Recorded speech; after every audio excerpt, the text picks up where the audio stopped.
Chilling tales for dark nights.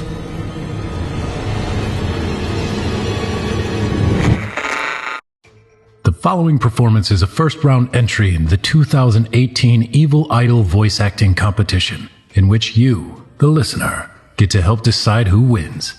I'm Jonathan West, winner of the 2017 Evil Idol competition, and I'll be your host as all of us help decide who will be crowned the next monarch of the macabre. Voting is easy. If you'd like to see tonight's featured contestant move on, simply log into your YouTube account and click the thumbs up icon, or give them a thumbs down if you'd rather they not. Voting on this entry will last for 1 week only, so don't delay. Want to spread the word about Evil Idol and tonight's contestant? Share this video on social media and include the hashtag EvilIdol2018.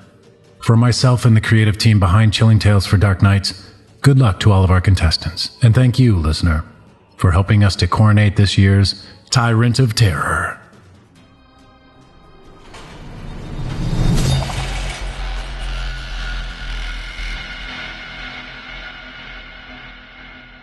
Please welcome to this year's competition contestant number 21, Theo Murray, performing a classic tale by H.G. Wells.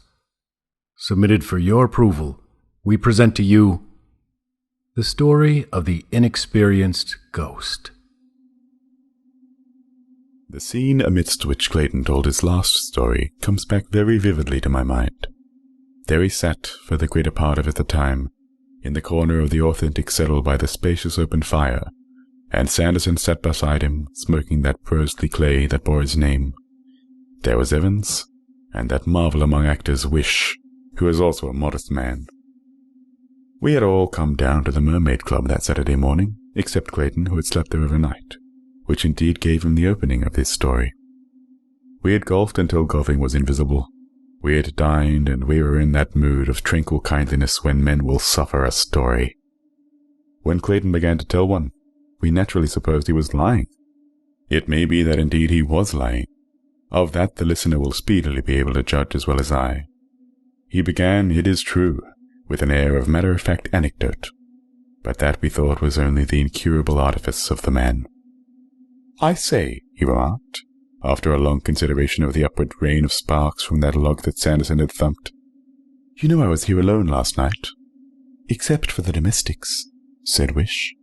"Who sleep in the other wing," said Clayton. "Yes, well." He pulled at his cigar for some time as though he still hesitated about his confidence. Then he said, quite quietly, "I caught a ghost." "Caught a ghost, did you?" said Sanderson. "Where is it?" And Evans, who admires Clayton immensely and has been 4 weeks in America, shouted, "Caught a ghost, did you, Clayton? I'm glad of it. Tell us all about it right now." Clayton said he would in a minute, and asked him to shut the door. He looked apologetically at me. "There's no eavesdropping, of course, but we don't want to upset our very excellent service with any rumors of ghosts in the place. There's too much shadow and oak paneling to trifle with that. And this, you know, wasn't a regular ghost. I don't think it will come again. Ever." "You mean to say you didn't keep it?" said Sanderson. "I hadn't the heart to," said Clayton. And Sanderson said he was surprised. We laughed, and Clayton looked aggrieved.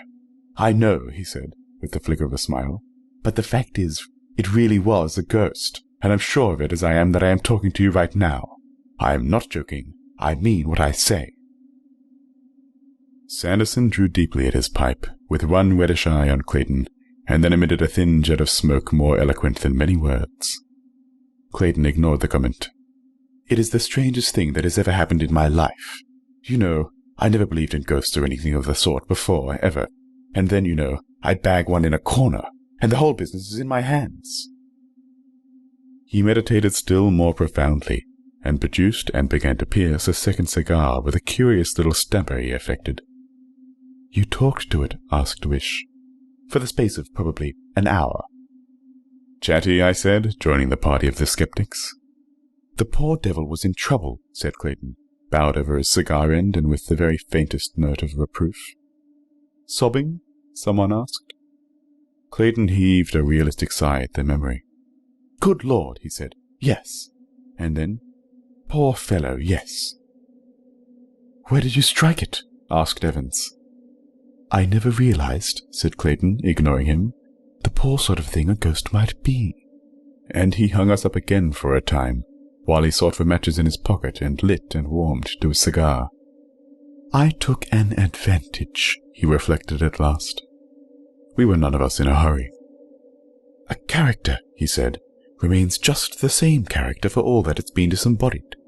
That's a thing we too often forget. People with a certain strength or fixity of purpose may have ghosts of a certain strength and fixity of purpose. Most haunting ghosts, you know, must be as one-ideaed as monomaniacs and as obstinate as mules to come back again and again. This poor creature wasn't.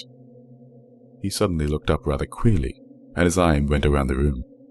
I say it, he said, in all kindliness, but that is the plain truth of the case. Even at the first glance he struck me as weak. He punctuated with the help of his cigar. I came upon him, you know, in the long passage. His back was towards me, and I saw him first. Right off I knew him for a ghost. He was transparent and whitish. Clean through his chest I could see the glimmer of the little window at the end. And not only his physique, but his attitude struck me as being weak. He looked, you know, as though he didn't know in the slightest whatever he meant to do. One hand was on the panelling, and the other fluttered to his mouth, like so. What sort of physique? Said Sanderson. Lean. You know the sort of young man's neck that has two great flutings down the back, here and here? So. Oh, and a little meanish head with scrubby hair, and rather bad ears. Shoulders bad, narrower than the hips. Turned-down collar, ready-made short jacket, trousers baggy and a little frayed at the heels. That's how he took me. I came very quietly up the staircase. I did not carry a light, you know. The candles were on the landing table and there is that lamp. And I was in my list slippers, and I saw him as I came up. I stopped dead at that, taking him in. I wasn't a bit afraid. I think that in most of these affairs, one is never nearly so afraid or excited as one imagines one would be. I was surprised and interested. I thought, good Lord, he is a ghost at last, and I haven't believed for a moment in ghosts during the last 25 years. Said Wish. I suppose I was not on the landing a moment before he found out I was there. He turned on me sharply, and I saw the face of an immature young man, a weak nose, a scrubby little moustache, a feeble chin. And for an instant we stood, he looking over his shoulder at me, and regarded one another. Then he seemed to remember his high calling. He turned round, drew himself up, projected his face, raised his arms, spread his hands in approved ghost fashion, came towards me. As he did so, his little jaw dropped, and he emitted a faint, drawn-out, boo. No, it wasn't, not a bit dreadful. I'd dined. I'd had a bottle of champagne, and, being all alone, perhaps 2 or 3, perhaps even 4 or 5 whiskies. So I was as solid as rocks, and no more frightened than if I'd been assailed by a frog. Boo, I said. Nonsense. You don't belong to this place. What are you doing here? I could see him wince. Boo, he said. Boo be hanged. Are you a member? I said. And just to show I didn't care a pin for him, I stepped through a corner of him and made to light my candle. Are you a member? I repeated, looking at him sideways. He moved a little so as to stand clear of me, and his bearing became crestfallen. No, he said, in answer to the persistent interrogation of my eye. I'm not a member. I'm a ghost. Well, that doesn't give you the run of the Mermaid Club. Is there anyone you want to see, or anything of that sort? And, doing it as steadily as possible, for fear that he should mistake the carelessness of whiskey for the distraction of fear, I got my candle alight. I turned on him, holding it. What are you doing here? I said. He had dropped his hands and stopped his booing, and there he stood, abashed and awkward, the ghost of a weak, silly, aimless young man. I'm haunting, he said. You haven't got any business to, I said in a quiet voice. I'm a ghost, he said, as if in defense. That may be, but you haven't got any business to haunt here. This is a respectable private club. People often stop here with nursemaids and children, and, going about in the careless way you do, some poor little mite could easily come upon you and be scared out of her wits. I suppose you didn't think of that. No, sir, he said. I didn't. You should have done. You haven't any claim on the place, have you? Weren't murdered here, or anything of that sort? None, sir. But I thought as it was old and oak-panelled. That's no excuse, I regarded him firmly. Your coming here is a mistake, I said in a tone of friendly superiority. I feigned to see if I had my matches, and then looked up at him frankly. If I were you, I wouldn't wait for cock-crow. I'd vanish right away. He looked embarrassed. The fact is, sir, he began. I'd vanish, I said, driving it home. The fact is, sir, that somehow I can't. You can't? No, sir. There's something I've forgotten. I've been hanging about here since midnight last night, hiding in the cupboards of the empty bedrooms and things like that. I'm flurried. I've never come haunting before, and it seems to put me out. Put you out? Yes, sir. I've tried to do it several times, and it doesn't come off. There's some little thing has slipped me, and I can't get it back. That, you know, rather bowled me over. He looked at me in such an abject way that for the life of me I couldn't keep up quite the high, hectoring vein I had adopted. That's queer, I said, and as I spoke I fancied I heard someone moving about down below. Come into my room and tell me more about it, I said. I didn't, of course, understand this. And I tried to take him by the arm. But of course he might as well have tried to take hold of a puff of smoke. I had forgotten my number, I think, anyhow. I remember going into several bedrooms. It was lucky I was the only soul in that wing, until I saw my traps. Here we are, I said, and sat down in the armchair. Sit down and tell me about it. It seems to me that you have got yourself into a jolly awkward position, old chap. Well, he said that he wouldn't sit down. He'd prefer to flit up and down the room if it was all the same to me. And so he did. And in a little while we were deep in a long and serious talk. And presently, you know, something of those whiskies and sodas evaporated out of me, and I began to realize just a little what a thundering rum and weird business it was that I was in. There he was, semi-transparent, the proper conventional phantom, and noiseless except for his ghost of a voice, flitting to and fro in that nice, clean, chintz-hung old bedroom. You could see the gleam of the copper candlesticks through him, and the lights on the brass fender, and the corners of the framed engravings on the wall. And there he was, telling me all about this wretched little life of his that he had recently ended on Earth. He hadn't had a particularly honest face, you know, but being transparent, of course, he couldn't avoid telling the truth. "Eh?"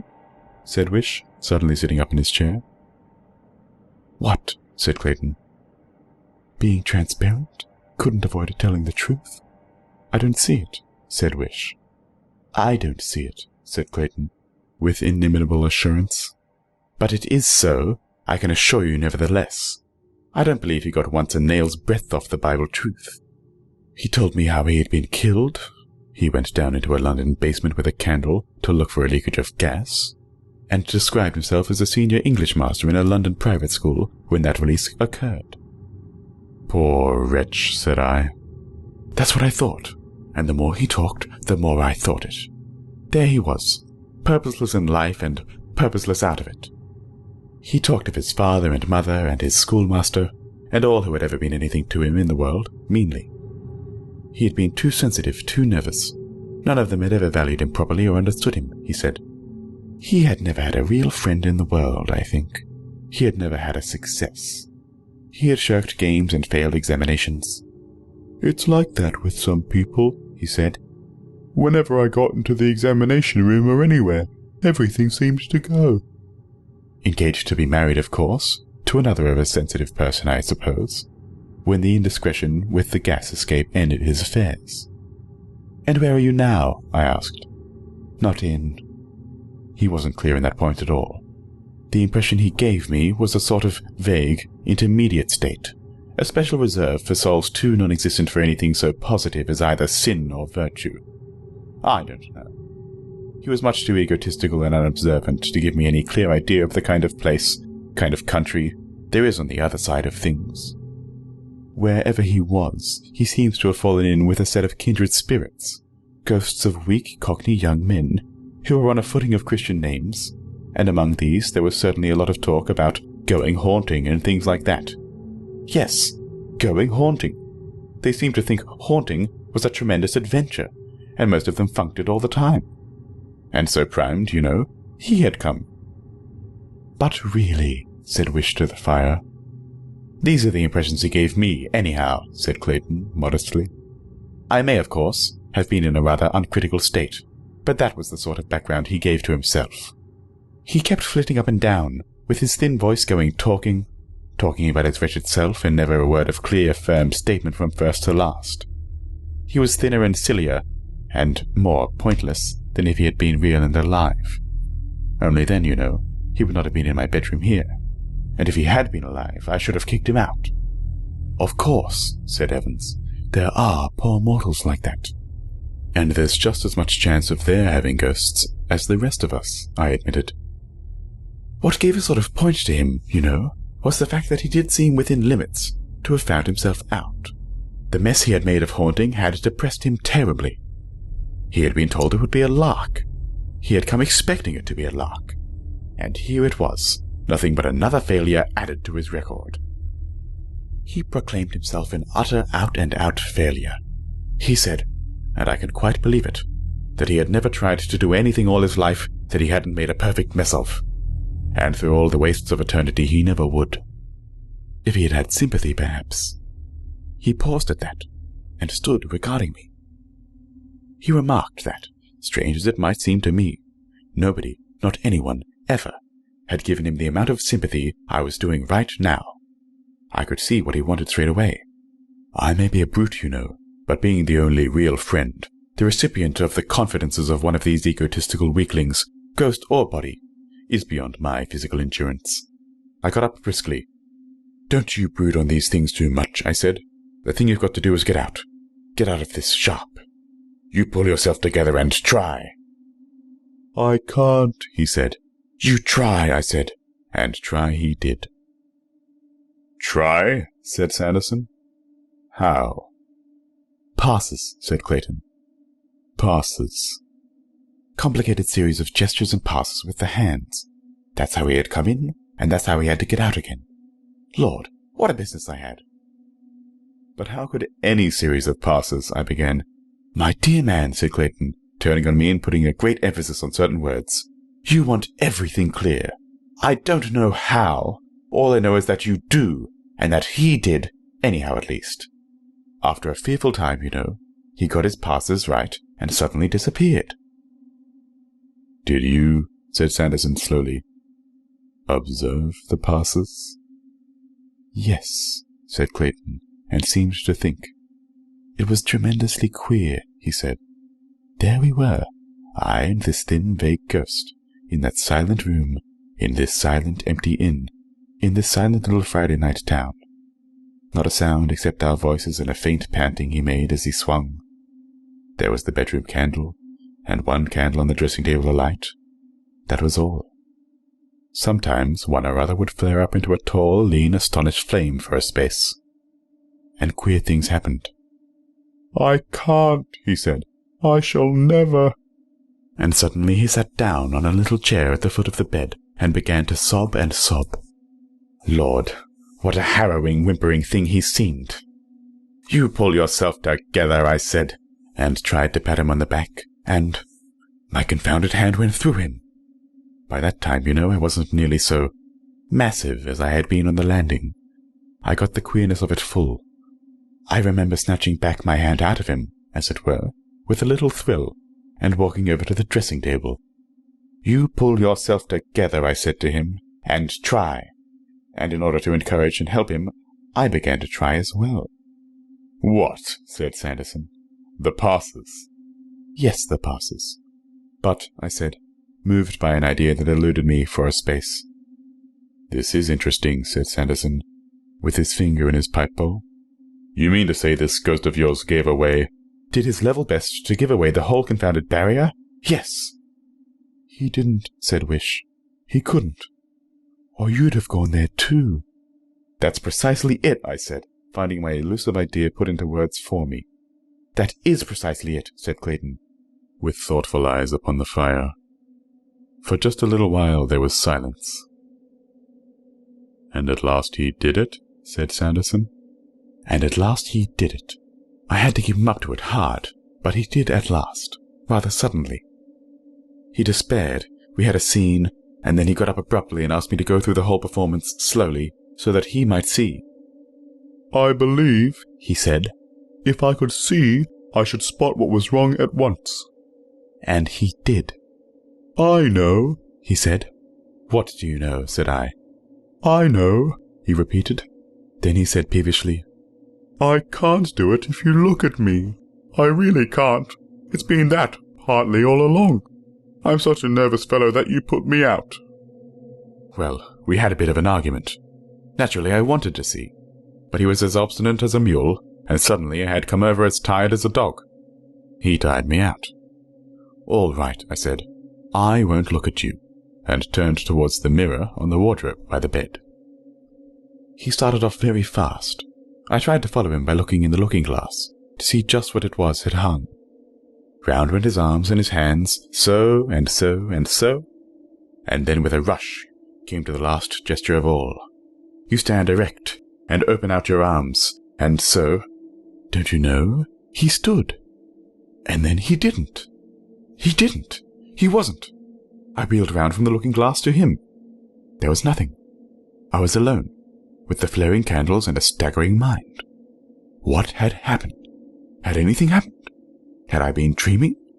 And then, with an absurd note of finality about it, the clock upon the landing discovered the moment was ripe for striking 1. So, ping!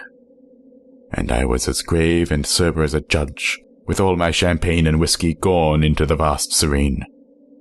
Feeling queer, you know. Confoundedly queer. Queer, good Lord. He regarded his cigar ash for a moment. That's all that happened, he said.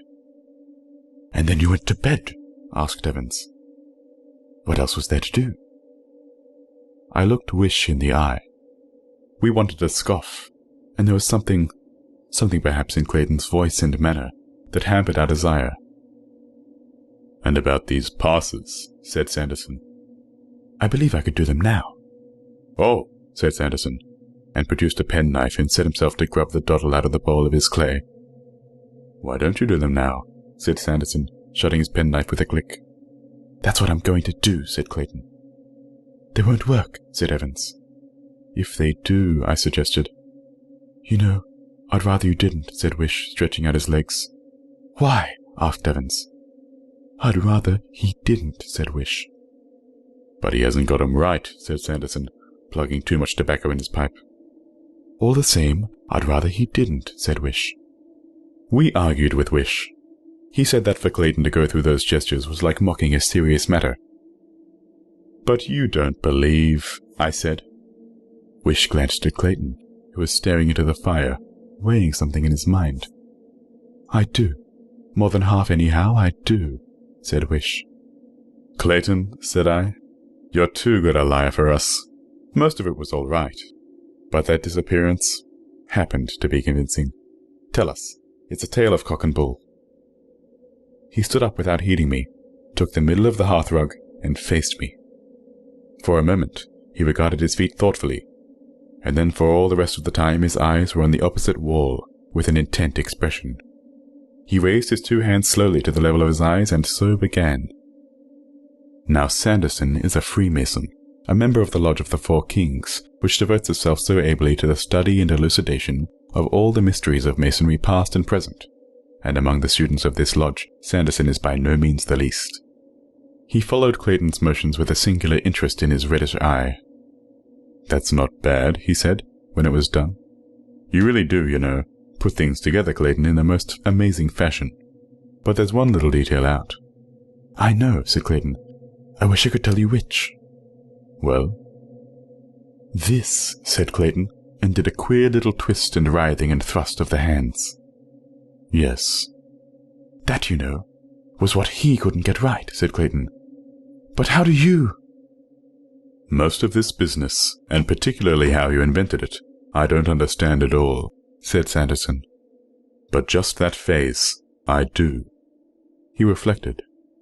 These happen to be a series of gestures, connected with a certain branch of esoteric masonry. Probably you know.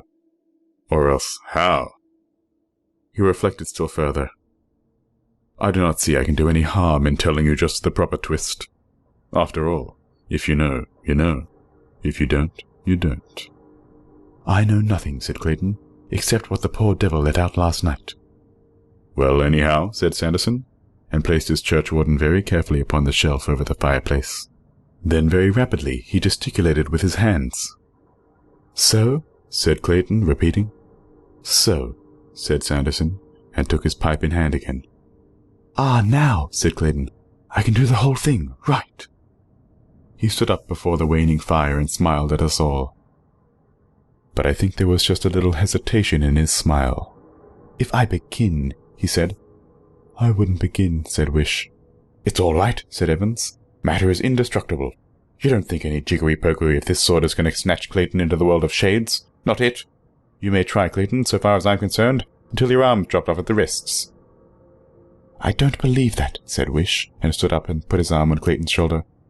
You've made me half believe in that story somehow, and I don't want to see the thing done. Goodness, said I, he is Wish-frightened. I am, said Wish, with real or admirably feigned intensity. I believe that if he goes through these motions right, he'll go.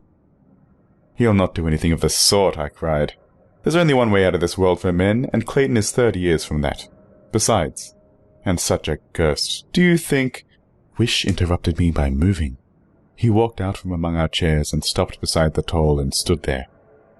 Clayton, he said, you're a fool. Clayton, with a humorous light in his eyes, smiled back at him. Wish, he said, is right, and all you others are wrong. I shall go. I shall get to the end of these passes, and as the last swish whistles through the air, presto! This hearthrug will be vacant, the room will be blank amazement, and a respectably dressed gentleman of 15 stone will plump into the world of shades. I'm certain. So will you be. I decline to argue further. Let the thing be tried. No, said Wish, and made a step and ceased. And Clayton raised his hands once more to repeat the spirit's passing. By that time, you know, we were all in a state of tension, largely because of the behavior of Wish. We sat all of us with our eyes on Clayton. I, at least, with a sort of tight, stiff feeling about me as though from the back of my skull to the middle of my thighs, my body had been changed to steel. And there, with a gravity that was imperturbably serene, Clayton bowed and swayed and waved his hands and arms before us. As he drew towards the end, one piled up, one tingled in one's teeth. The last gesture, I have said, was to swing the arms out wide open, with the face held up. And when at last he swung out to this closing gesture, I ceased even to breathe. It was ridiculous, of course, but you know that ghost story feeling? It was after dinner in a queer old shadowy house. Would he, after all? There he stood for one stupendous moment, with his arms open and his upturned face assured and bright in the glare of the hanging lamp. We hung through that moment as if it were an age. And then came from all of us something that was half a sigh of infinite relief, and half a reassuring no. For visibly, he wasn't going. It was all nonsense. He had told an idle story and carried it almost to conviction. That was all. And then in that moment, the face of Clayton changed. It changed. It changed as a lit house changes when its lights are suddenly extinguished. His eyes were suddenly eyes that were fixed. His smile was frozen on his lips. And he stood there still. He stood there very gently swaying. That moment, too, was an age. And then, you know, chairs were scraping, things were falling, and we were all moving. His knees seemed to give, and he fell forward, and Evans rose and caught him in his arms. It stunned us all. For a moment, I suppose, no one said a coherent thing. We believed it, yet could not believe it. I came out of a muddled stupefaction to find myself kneeling beside him, and his vest and shirt were torn open, and Sanderson's hand lay on his heart. Well, the simple fact before us could very well wait at our convenience. There was no hurry for us to comprehend. It lay there for an hour.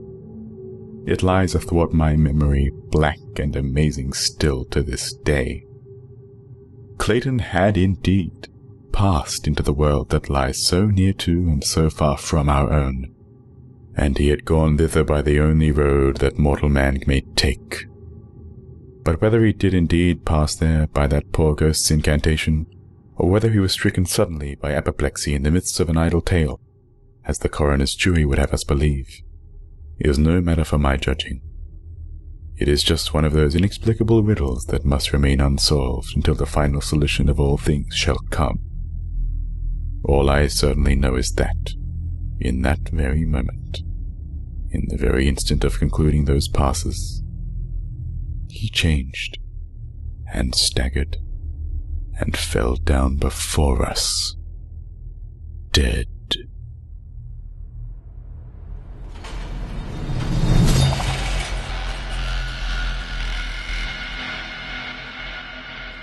Thanks for listening.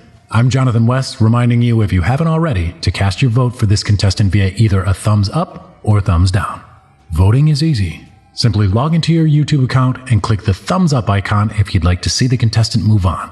Or give him a thumbs down if you'd rather they not. Want to spread the word about Evil Idol and tonight's contestant? Don't forget to spread the word by sharing tonight's entry on social media and include the hashtag EvilIdol2018. You've been listening to Chilling Tales for Dark Nights in the 2018 Evil Idol voice acting competition. I'm your host, 2017 winner Jonathan West, inviting you to return every weekday for a new entry from our amazing contestants. Until then, turn off the lights and turn on the dark.